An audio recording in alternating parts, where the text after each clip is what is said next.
The British Prime Minister has told the Wall Street Journal that he and other leaders are willing to take sanctions against Russia to a whole new level. The interview has been printed as British Foreign Minister is in Kiev. Philip Hammond says the UK can make a, quote, important contribution to Ukraine. 75 UK military personnel are being deployed to train Ukrainian government troops who have been battling pro-Russia separatists in eastern Ukraine. And while one British minister headed to Ukraine, Ukraine's Minister for Agriculture, he's here in London. He's presenting the new government's plan to reform the economy. Oleksiy Pavlenko joins me now. Thank you very much for taking the time to speak to us. I want to, of course, developments out of Ukraine, ceasefire is holding somewhat. But let's talk about the economy, because the economic battle, it seems, is the one that's coming to the forefront now, only just beginning.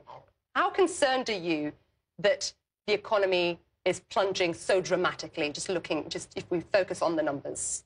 One of the main issues now with the economy to stop such kind of fell down is to follow IMF requirements and to receive IMF funding. There have been put quite significant steps to be done in terms of reform, in terms of regulation with the banks, in terms of fighting with corruption. And following it, we hope that at the next 2-3 weeks, we receive positive decision from IMF, and we'll receive the tranche, which is stabilize at this moment banking system and gives us opportunity to grow economic back. So that our viewers get a sense of what the economy is doing. I was doing a bit of research on this.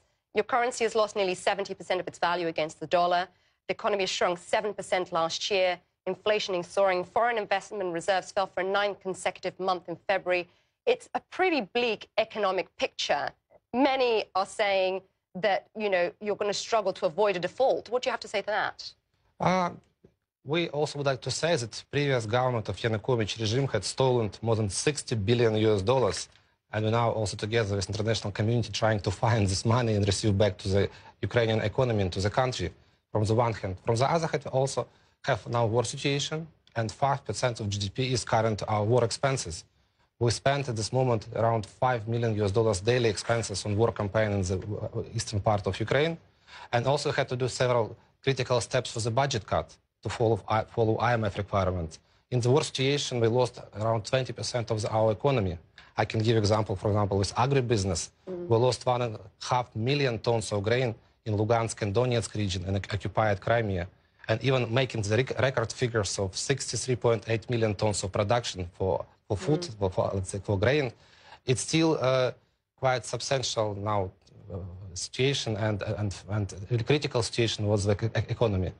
But I hope that following the IMF requirement, receiving IMF financing, and together with the reforms which we done, which are very much unpopular, with the social taxes cut, with the social expenditures cut, with the pension also reforms, we've been able, let's say, in current months, to revive economy as well. I mean, that's the problem, isn't it? Because you're going to have the $17.5 billion from the IMF, but then you have to put the reform in. Already, they're quite painful, and, people are already screaming about this because we've seen a 15% cut in pensions for retirees. We've seen prices, household gas going up.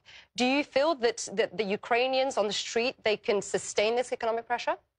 It's absolutely, let's say, a critical question now, but people understand that currently it's the right time for reforms.